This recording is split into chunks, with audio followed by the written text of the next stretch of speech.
So, isang EDC flashlight, Lumitap Tool AA. So, makita nyo yung back seal pa siya. So, buksan na natin.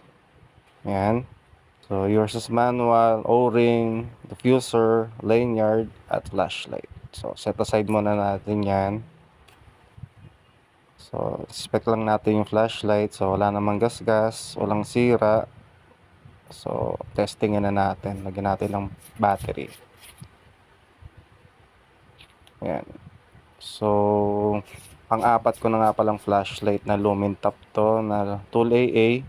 Kasi papalitan ko lang yung isang flashlight ko sa aking Inigo pouch.